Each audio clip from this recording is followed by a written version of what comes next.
Es un término que viene del inglés game, que significa juego, y la gamificación se utiliza mucho en entornos empresariales, tanto en los ámbitos de ventas, en el marketing, en la gestión de personas, etcétera. Se utiliza muchísimo también en el sistema educativo, en todo el ámbito educativo, tanto de inicial, primaria, secundaria, como en educación superior, pero también se está utilizando cada vez más en los sectores de la salud, en el gobierno y en general en la vida cotidiana. La gamificación ha surgido muy fuertemente en los últimos años y es que está muy enfocada a los perfiles psicológicos de la generación Y, que son los millennials, y también de los centennials. Antes de empezar a definir concretamente qué es la gamificación, voy a ponerles un pequeño video que yo creo que nos va a permitir comprender mucho mejor qué es la gamificación.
Bueno, como hemos podido observar en este video, al introducir un elemento como un piano en unas escaleras, se ha cambiado hasta un 66% la conducta de las personas, ¿no? En la primera secuencia observamos cómo todo el mundo subía por las escaleras mecánicas y, sin embargo, al convertir las escaleras normales en un piano, la gente ha cambiado completamente su comportamiento.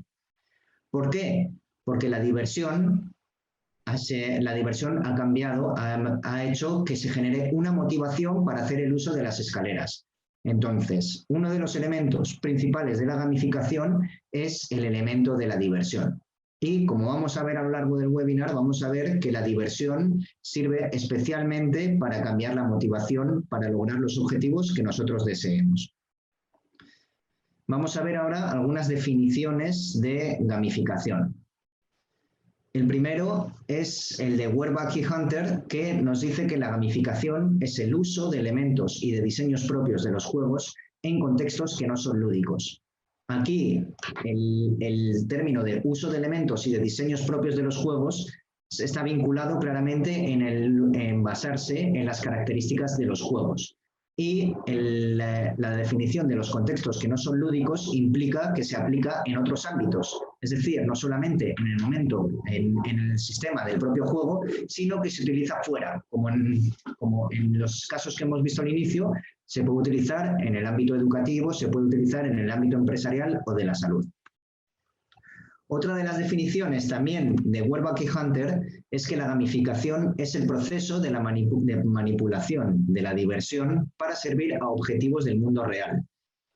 Esto implica que en el proceso de manipulación de la diversión aprovecha los mecanismos de los juegos y sirve para objetivos que se quieren obtener fuera del juego. Es decir, no lo utilizamos única y exclusivamente para estar jugando, sino lo que buscamos es obtener resultados o objetivos fuera del juego. Por ejemplo, en el ámbito educativo, que es donde yo he utilizado la gamificación, lo que buscamos es mejorar el rendimiento de las y de los estudiantes, por ejemplo.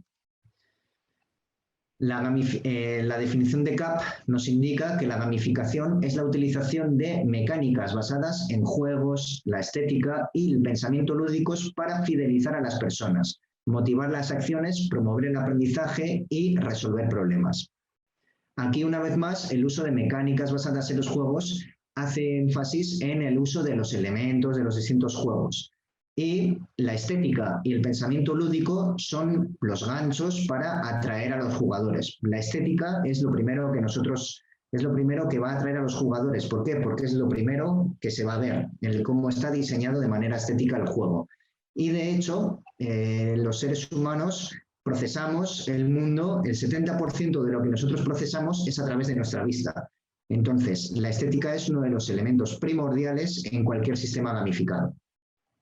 Como he dicho, buscamos motivar distintas acciones. En el caso, por ejemplo, de los estudiantes, buscamos motivarles a mejorar su rendimiento académico. Buscamos promover el aprendizaje, tanto en el ámbito educativo como en cualquier otro ámbito, y buscamos resolver distintos problemas.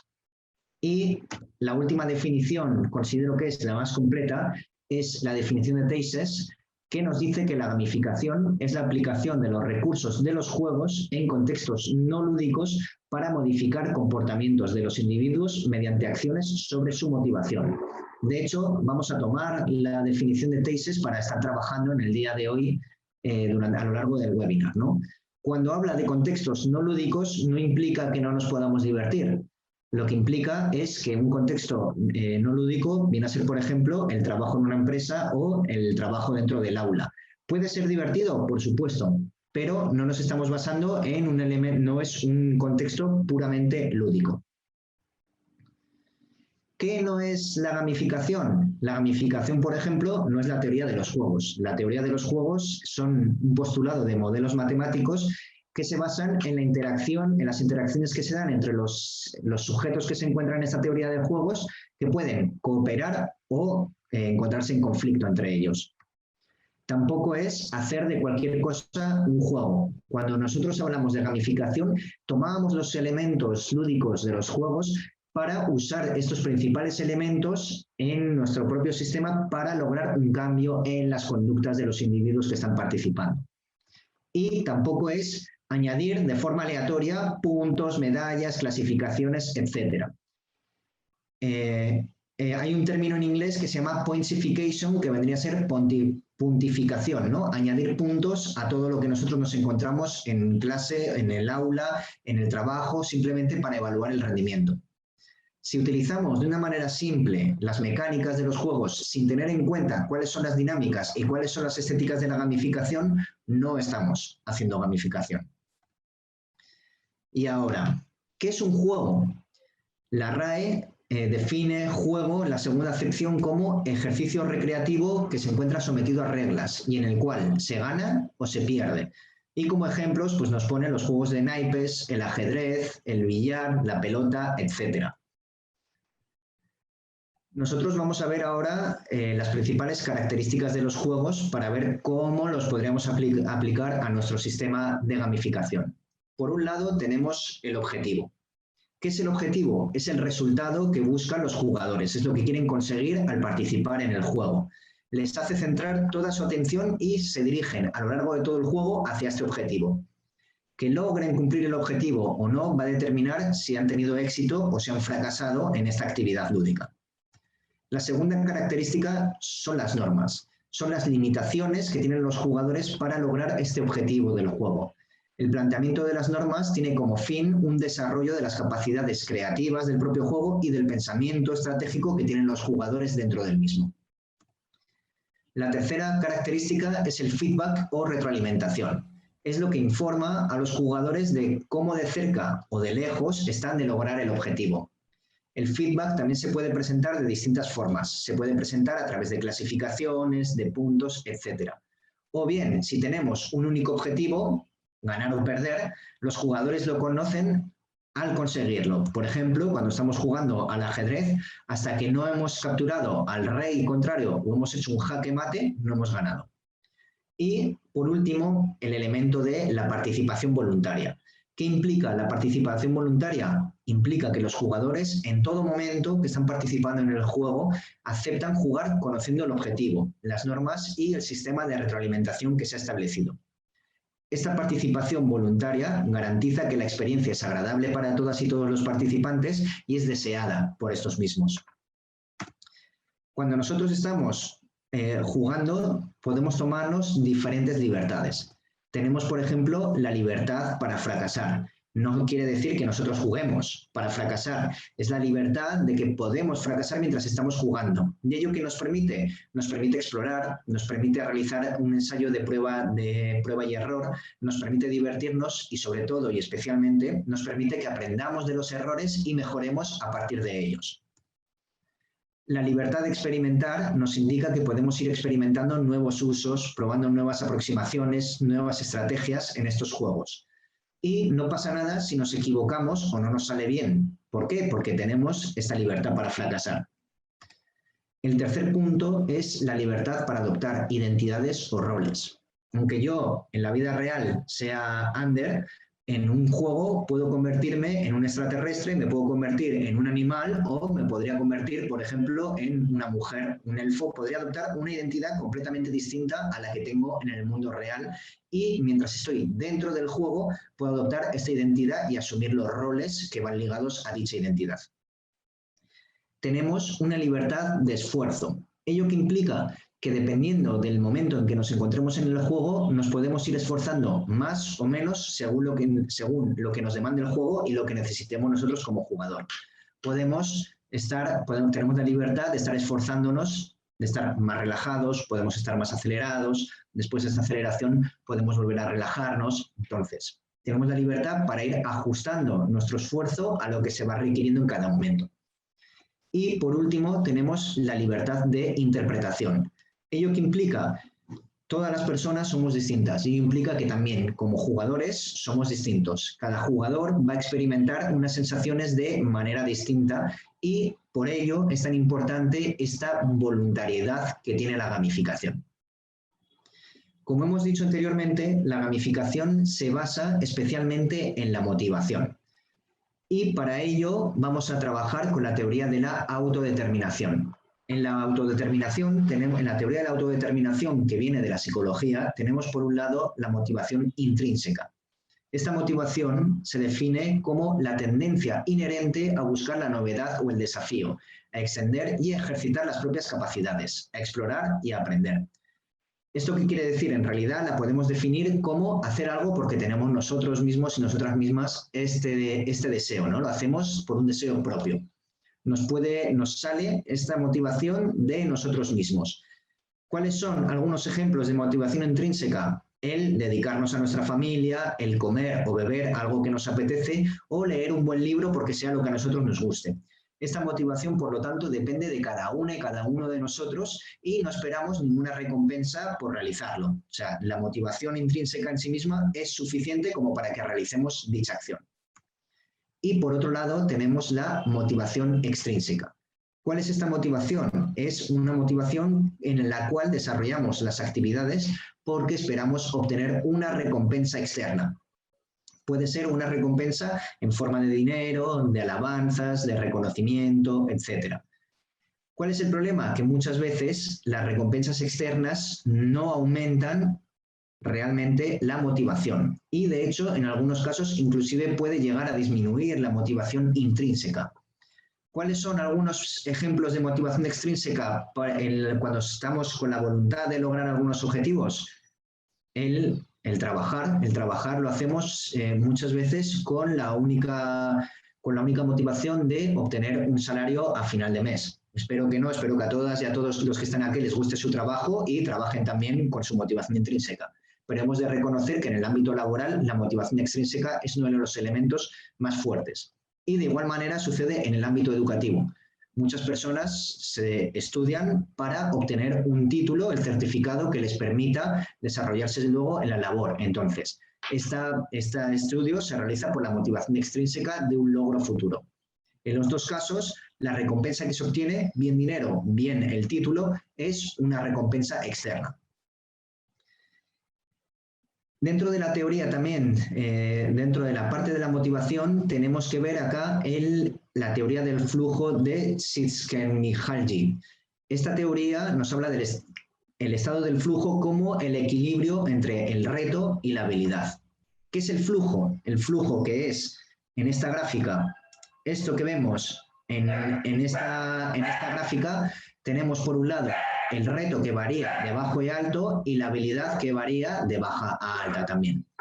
El flujo es el estado mental en el cual una persona, cualquiera de nosotros o de nosotras, se encuentra completamente inmersa en la actividad que viene desarrollando. Es cuando centramos completamente nuestra atención y nos implicamos de manera completa mientras disfrutamos de esta práctica. Supone que estemos completamente absorbidos por la tarea que estamos realizando. Este estado de flujo se basa en vincular las emociones con el desempeño de las actividades o el aprendizaje que estamos llevando a cabo. Y estas emociones se encuentran completamente alineadas con la consecución de los objetivos. ¿Esto qué implica? Que estamos completamente inmersos en esta actividad, nuestras emociones se enfocan al logro de los objetivos y estamos vinculando todo ello en hacer el desempeño de la actividad. ¿Qué ocurre con esta teoría del flujo? Lo que nos quiere decir esta teoría es que si nosotros tenemos un reto muy bajo y una habilidad muy baja, nos vamos a encontrar en un estado de apatía. Pero según vaya incrementándose el reto, tenemos que lograr que la habilidad que vamos desempeñando también vaya mejorándose. ¿Qué ocurre si tenemos un reto demasiado amplio, pero tenemos un nivel de habilidad demasiado bajo? Vamos a tener un estado de ansiedad. ¿Qué ocurre si tenemos un reto demasiado bajo, pero una habilidad demasiado alta? Nos vamos a aburrir mucho. Entonces, ¿qué nos dice la teoría del flujo? Que cuando estemos enfrentándonos a cualquier actividad, según se vaya haciendo más complicada, vamos a ir desarrollando nuestras habilidades para lograr mantenernos en el flujo. En una actividad lúdica o en un sistema de gamificación, lo que se debe de lograr es que los usuarios o jugadores estén siempre en este estado de flujo, de tal manera que puedan mantener toda su atención hacia la consecución de los objetivos. ¿Cuáles son los componentes que posibilitan el flujo? Que se trate de una tarea que sea realizable, que estemos completamente concentrados, que tengamos unos objetivos claros y bien definidos, que haya un feedback realmente claro, que podamos involucrarnos sin realizar un esfuerzo demasiado grande, que tengamos un control absoluto sobre nuestras acciones, que tengamos la capacidad de hacer desaparecer la conciencia que tenemos de nosotros mismos, es decir, cuando estamos jugando o estamos realizando la actividad lúdica, nos olvidamos hasta de quiénes somos. Yo dejo de ser Ander, yo estoy simplemente en el juego. Y que perdamos la sensación del sentido del tiempo. Es decir, que de repente, si estamos aplicando la gamificación en nuestra aula y logramos tener a todos los estudiantes en este estado de flujo, que de repente suene la campana de final de clases y levanten la mirada y descubran que se ha terminado la clase. Esto, en el estado del flujo, son todos los componentes que lo posibilitan y es lo que determina el éxito de una gamificación, en parte. ¿Cómo se diseña un sistema de gamificación? Para ello tenemos que tener en cuenta los elementos de los juegos. Los elementos de los juegos son tres grandes categorías. Por un lado tenemos las mecánicas y los componentes. Por otro lado tenemos las dinámicas y por otro lado tenemos la estética.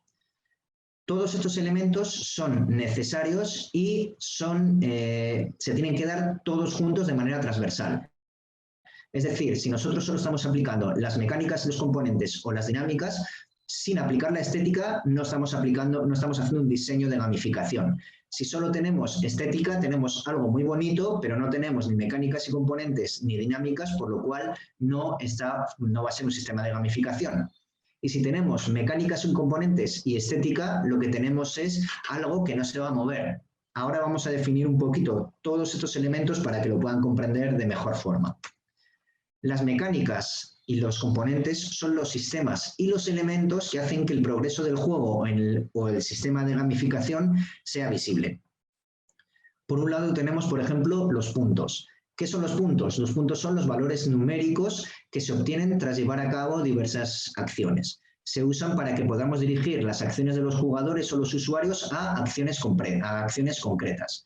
Por ejemplo, si pensamos en el Pac-Man, cada vez que se come uno de los puntitos se obtienen puntos y cada vez que se come uno de los fantasmas se obtienen más puntos.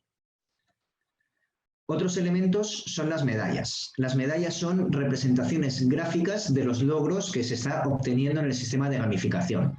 Estas medallas suelen ser coleccionables. ¿Cuáles son los ejemplos de unas medallas? Lo que utilizan los Boy Scouts o las Girl Scouts. Conforme van logrando distintos cometidos como Boy Scout, van obteniendo distintas medallas, ¿no? Cuando aprenden a leer un mapa, cuando aprenden a preparar un fuego, cuando aprenden a poner la tienda de campaña, etc. Van obteniendo medallas que demuestran el aprendizaje que han realizado en esta actividad. Otro ejemplo de medallas son efectivamente las que utilizan los militares, aunque eso está muy lejos de ser un sistema de gamificación. Y el mejor uso que se da en gamificación es que no son una recompensa final, es decir, no participamos en el sistema gamificado para obtener medallas únicamente, sino que son un indicador visual de cómo están progresando los usuarios o los jugadores. Otro de los puntos son las clasificaciones. Una clasificación es una clasificación, por ejemplo, la misma que se da en la liga, ¿no? Vamos viendo cómo van ganando nuestros equipos o cómo van perdiendo nuestro equipo de fútbol, y es que ordena de manera visual a los jugadores o participantes en este sistema gamificado según las metas u objetivos. Y ello nos permite ver el nivel de desempeño y conocer el nivel de éxito o de fracaso que se está teniendo. Hay muchas otras mecánicas y componentes que por motivos de tiempo no los puedo definir todos aquí, pero por ejemplo tendríamos los avatares, que son las representaciones personales de los usuarios. Los avatares es, por ejemplo, lo que les comentaba anteriormente, ¿no? Tenemos la libertad para asumir identidades y roles. Entonces yo, por ejemplo, en vez de ser Ander, podría ser, en un sistema gamificado que estemos en un reino de fantasía, yo podría ser, por ejemplo, un elfo y mi avatar sería este elfo. Tenemos también niveles. Los niveles, quien haya jugado a cualquier videojuego sabrá que hay distintos niveles. Y si nos retrotraemos a alguno de los videojuegos clásicos, tenemos los niveles del Super Mario Bros. El primer nivel del Super Mario Bros. Nos permite aprender a jugar, pero conforme se van avanzando en el juego del Mario Bros. Se va obteniendo un avance, vamos progresando. Los niveles nos indican el grado de progreso. No es lo mismo jugar 8 horas al Super Mario Bros. A lo largo de un fin de semana y quedarnos en el nivel 1 que jugar 8 horas y terminar el juego. Ello implicará que habremos tenido un grado de progreso muchísimo más alto. Otros elementos que se dan muchísimo últimamente en los juegos online son los bienes virtuales. En los juegos como el WoW, por ejemplo, el World of Warcraft, tenemos bienes virtuales que podemos adquirir con el dinero virtual o inclusive con dinero real. Y son objetos o bienes intangibles que se obtienen en el sistema y que se pueden lograr, se ganan, se compran, etc.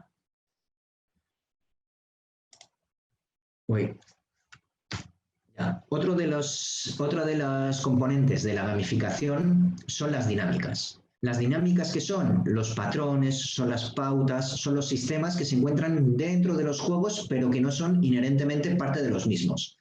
Hacen que los diferentes jugadores se adapten a las mecánicas que hemos definido antes. Las mecánicas se utilizan para motivar a los jugadores. Las dinámicas se determinan las dinámicas lo que hacen es determinar cuándo se conceden los puntos o cuándo se desbloquean las medallas que hemos visto. Se basan en los deseos que tenemos nosotros las personas, ¿no? El deseo de reconocimiento, el deseo de lograr objetivos, la capacidad de expresión, etc. Las recompensas son algo de valor que se obtiene tras conseguir un objetivo. El estatus es el sentimiento de reconocimiento que tenemos las personas. Los logros se otorgan tras conseguir algo que implica muchísima dificultad. Un logro es muchísimo más, es como una gran recompensa dentro de un sistema de gamificación. La autoexpresión hace énfasis en la capacidad de mostrarnos de forma original ante el resto. Y esto vuelve a estar vinculado con la libertad de autoexpresión y los avatares que podemos tener en los sistemas gamificados y en los juegos. Luego se encuentra la dinámica de competición. Muchas veces hay educadores que nos indican que la competición es mala dependiendo de las edades o dependiendo del momento. Es muy posible, pero también la competición no implica competir agresivamente con otra persona. Simplemente lo que nos sirve es para comparar nuestros logros con los de los demás. Otra de las dinámicas es el altruismo. El altruismo también se da dentro de los sistemas de gamificación y dentro de los juegos y hace mención a la entrega de bienes o de servicios a los demás sin esperar una compensación directa o indirecta. Tenemos también el feedback o retroalimentación. Ello nos permite conocer cuál es el grado de cumplimiento o de progreso que estamos realizando en los juegos. Y luego tenemos la dinámica de diversión, en inglés fun, y es que, ¿por qué jugamos? ¿Por qué juegan las personas? Porque es divertido. Y eso tiene que ser uno de los elementos centrales de cualquier proceso de gamificación. Nuestra gamificación tiene que ser divertida. Si no, estamos fracasando como gamificadores. Y por último, tenemos el concepto de estética. La estética nos tiene que dar una sensación que es el juego como un placer empírico. Es decir, tenemos que ser capaces de apreciar el juego de una forma objetiva. Fantasía nos tiene que permitir disfrutar del juego como una fantasía o como una recreación. Narrativa, tenemos que ser capaces de disfrutar el juego como un relato. Tenemos que ser capaces de establecer un relato que nos permita estar participando en ese sistema. Reto, el juego tiene que ser también una carrera de obstáculos. Como hemos visto con la teoría del flujo, si todo nuestro sistema de gamificación no va aumentando el reto, pero nosotros conforme más vamos participando, vamos mejorando nuestras habilidades, al final nos vamos a aburrir. Camaradería. El juego se tiene que dar en un marco social. Tenemos que ser capaces de estar jugando con nuestras compañeras o con nuestros compañeros y tenemos que ser capaces de estar cooperando o compitiendo en cierta medida. También tiene que existir el descubrimiento, y es que el juego tiene que ser como un mapa por descubrir. Si al principio del juego ya está todo descubierto, la capacidad de diversión va a ser muchísimo menor. Y la capacidad de expresión que nos indica que el juego es un autodescubrimiento. Es decir, no solamente jugamos por el placer, por estar jugando con nuestros compañeros o compañeras, con nuestros amigos o amigas. También estamos jugando para autodescubrirnos, autoconocernos a nosotros y a nosotras mismos. Y también tenemos que ser capaces de someternos. No nos sometemos como nos sometemos ante la opresión, pero nos sometemos al juego como pasatiempo. Somos capaces de invertir nuestro tiempo en lo que estamos dentro de esta gamificación. Por otro lado, tenemos dos tipos de bucles. Tenemos por un lado los bucles de implicación o los engagement loops, que son bucles a corto plazo, son bucles de retroalimentación. Y por otro lado tenemos los bucles de progresión o los progression loops.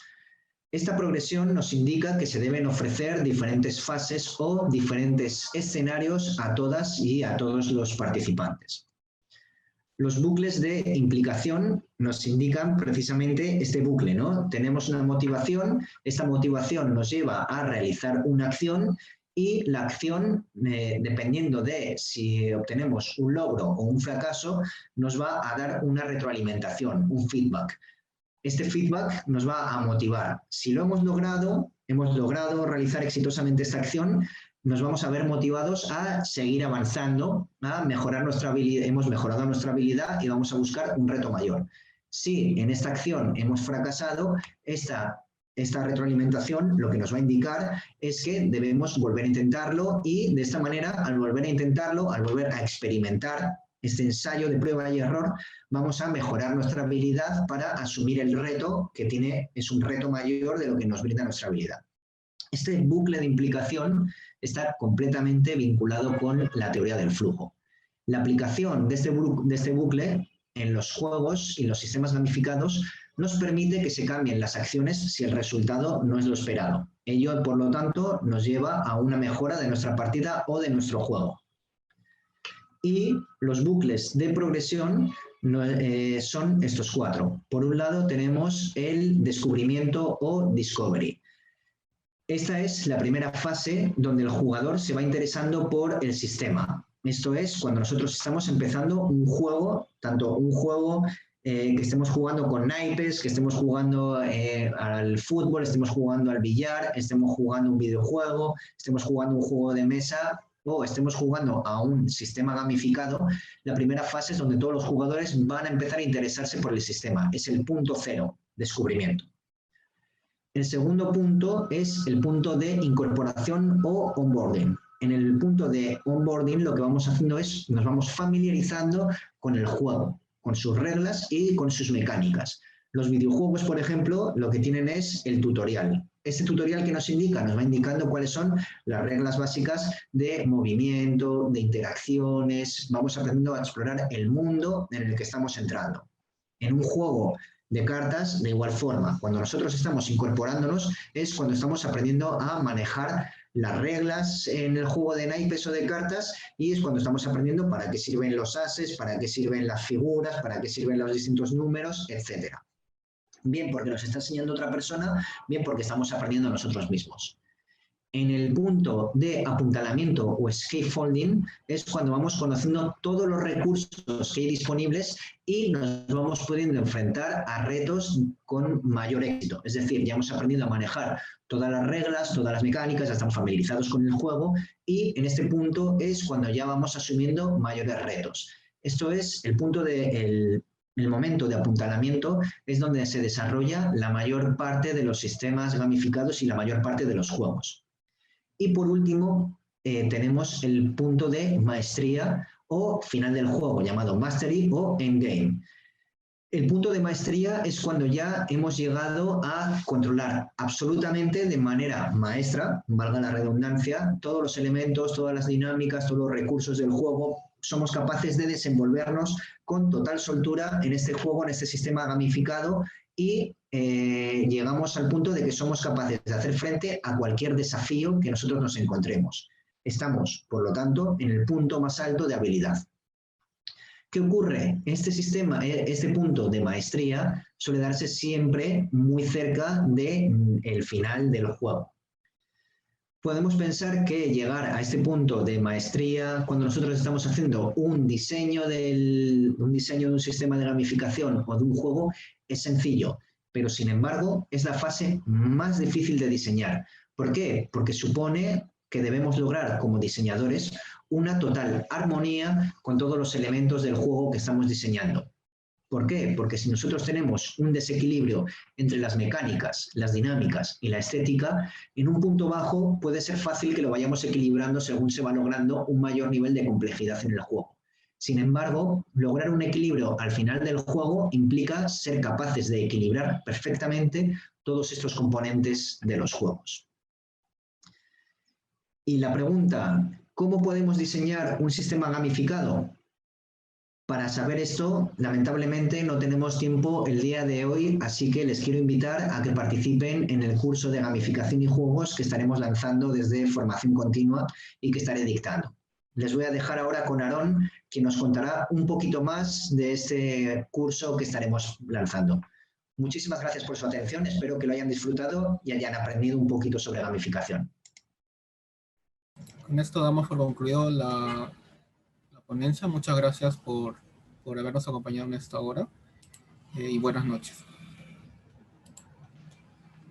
Muchas gracias a todas y a todos.